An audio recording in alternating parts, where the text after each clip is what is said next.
I love New Jersey, and whether you already live here or if you're relocating to the state, there are some things you need to know so that if you're planning on buying a house, you can have the best outcome possible. So today, we're going to be talking about buying a house in New Jersey, the things you need to look out for, and I'm going to give you 4 things you can do to make your offer stand out from all the rest and protect you at the same time. My name is Mark J. Schmidt, and I'm with RE/MAX Country and MoveMeMark.com, where I help you get the most out of the real estate market and your home. If you're new here and you like what you see, do me a favor, hit the like button, be sure to subscribe, and make sure you hit that bell so you don't miss out. Buying a house is one of the most exciting things you can do. It's exciting, it's scary, it's nerve-wracking, and following what I'm telling you to do here today, you're going to have a really easy time doing it. So the first step you want to take in buying a house in New Jersey is you want to get pre-approved. Frankly, that's something you need to do no matter where you're buying a home, but you want to go speak to a lender about being pre-approved for a mortgage. Now, when I say pre-approved, I mean pre-approved, not just pre-qualified. Sometimes you'll call a lender and they'll ask you a few questions. How much money do you make? How much debt do you have? And they'll run your credit scores and tell you what you qualify for based on that. But you can go a little bit deeper and get pre-approved. That's where you're actually going to send in all your paperwork. You're going to properly apply and send in your tax documents, your W-2s, your 1099s, things of that nature. You're going to give the lender everything they need so that they can actually determine whether you qualify to buy this home or not. Once you get them that, basically it's just a matter of you finding the right home. So when you make that offer on a house, if there's someone else who's also looking to make an offer and they're only pre-qualified, you're going to have a leg up because you're that much farther in the process and we already know you qualify to buy a home. So the first step you want to do is get pre-approved before you even start looking. Now, the next thing you want to do is, this is going to sound a little silly, but you really need to give it some thought. You need to figure out where you want to live. Now, a lot of times people say, oh, I like this town, I want to live there, whatever.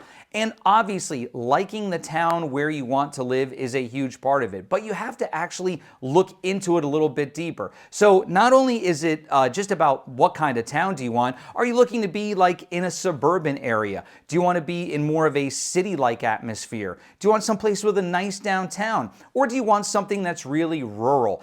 We've got it all here in New Jersey, so you really have to think about where you want to live. Now, on top of that, you want to figure out what the schools are like. Knowing what the schools are like is very important. Not just if you have children and want to enroll them in school, but think about this. If you're going to be selling that home one day, and you very well may be, the people who are buying from you may be interested in the schools. So having a good school system can really help down the road when you're looking to sell. Besides that, you want to think about your commute. If you're commuting to work, how long is that commute going to take? And what does that commute look like during rush hour? You know, going at 7 o'clock in the morning is one thing. Going at 8 or 9 o'clock or 4 or 5 o'clock could be a completely different ball of wax, as they say. So you want to kind of get an idea of what your commute is going to be like. And finally, you want to look into what kind of amenities are around the home. Is it close to shopping, restaurants, entertainment, anything that you would need so that you can enjoy your life in your new home? Now, after you've looked at some homes and you are ready to make an offer, now you need to do your homework. So the first thing you want to do is you want to ask the seller if they have a seller's disclosure. So the seller's disclosure is more properly called a seller's property condition disclosure statement. And what that does is it goes over all the different systems of the house, how old they are, if they've been repaired. So it's going to tell you how old the roof is, how old the furnace, the hot water heater, the central air, things like that. Now, the other side of the seller's disclosure, and one that's super important, is that it gives the seller an opportunity to disclose any latent defects with the home. So what's a latent defect? A latent defect is anything that's wrong with the house that you can't see with your naked eye. So, for example, say you're going to look in a home and the basement looks really dry, but the seller hasn't told you that the basement regularly gets water in it if it rains a little outside. That's a latent defect. It doesn't look like there's a problem, but there is a problem behind the scenes. So you want to make sure you ask for the seller's disclosure and make sure you review it. Now, it's not mandatory that a homeowner fills out a seller's disclosure. If they don't have one, you can ask your agent to ask the listing agent if they might want to fill one out. But if you can get your hands on one, you definitely want to take a look at it.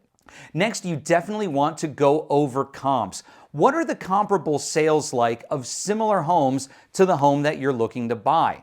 Now, looking at this, you'll be able to figure out what kind of offer you should make. Now, sometimes a homeowner will put a home on the market and they'll say, I want to put it up here. They may not be worth up here, but you may not know that unless you actually look at those comparable sales. So looking at those comparable sales is going to give you an opportunity to make sure you're making the right offer. Now, on top of that, you're going to want to have your agent reach out to the listing agent and try to feel them out a little bit. I always like to feel out a listing agent and see what information they will give me. So, for example, I ask them if there are any other offers that are currently on the table. Do they know of any offers that are coming in? And what I really like to ask them is, what's important to their seller? What is the seller looking for that might help my clients in putting their offer together? So for example, every seller wants the most money possible. But if you've got a seller who needs extra time to be able to find their next home, or if what's important to them is they need to close quickly so that they can get to a job that they're going to out of state, asking those questions is going to help you make your offer the best offer it can be and give you a little bit of an edge against any competition that's out there.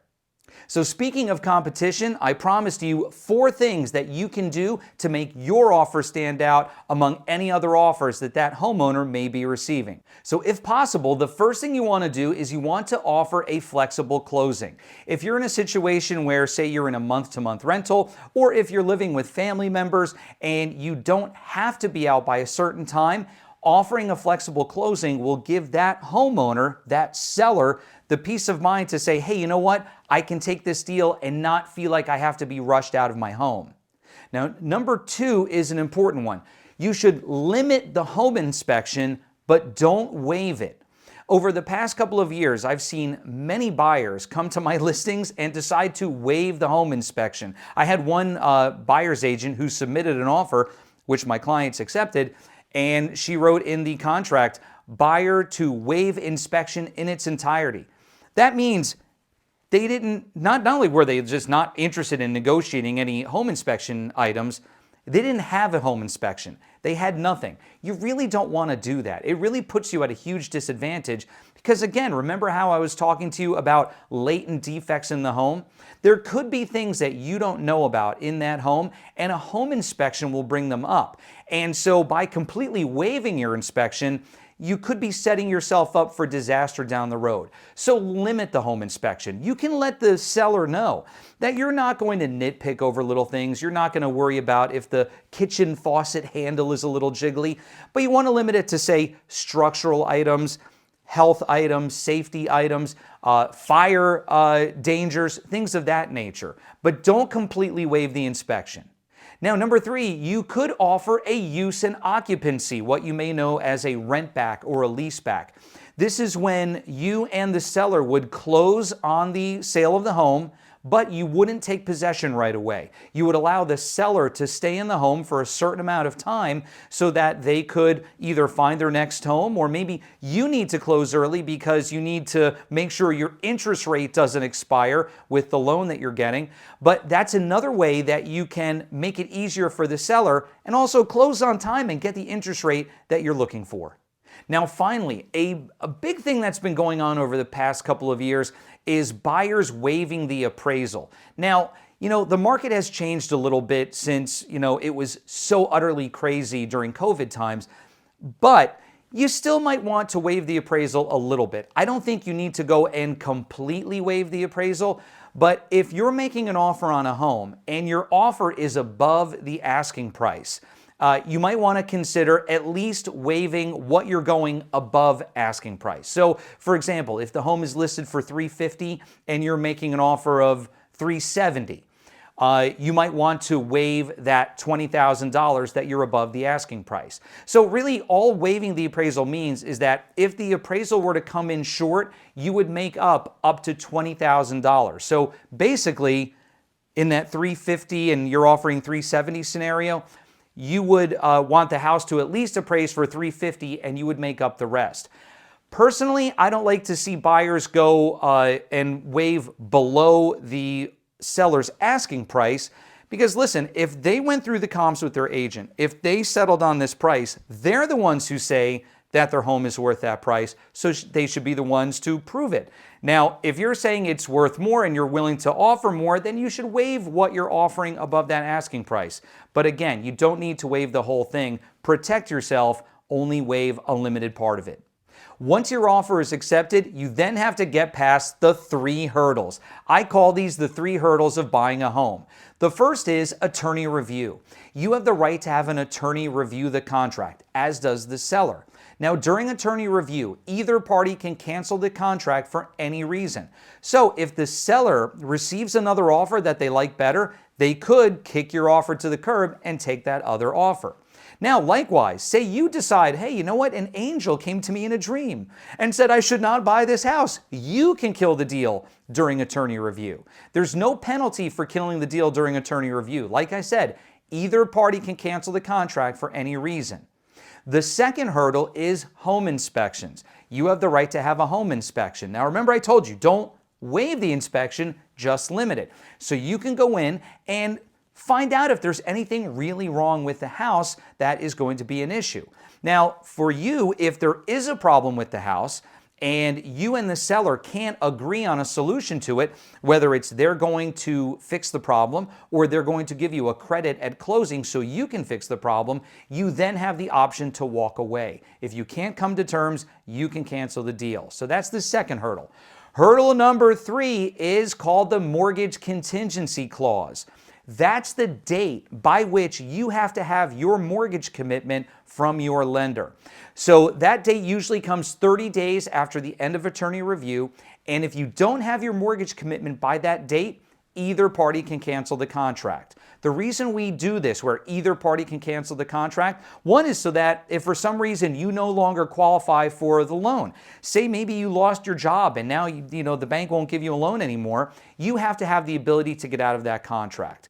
On the other hand, if you are having trouble getting a mortgage and you're still trying to get a mortgage, but the seller wants to kill the deal because you're just taking up a lot of their time, they have the option to kill the deal in that regard. So the mortgage contingency clause is the final hurdle for you to get over. Once you pass these hurdles, you are on your way to owning your new home. All you need to do then is pack your stuff up, sign everything on closing day, and the home is yours. Now listen, if you have questions about buying a home, the home buying process, or selling a home, there's a fantastic resource. It's my website. You can find me at www.MoveMeMark.com. Thanks so much for watching. If you missed our last episode, I've got it right here for you. And here's another episode that YouTube thinks you should watch. If you haven't subscribed yet, make sure you hit that circle and subscribe so you don't miss out. And I'll see you next time for more real estate goodness. You have a great week.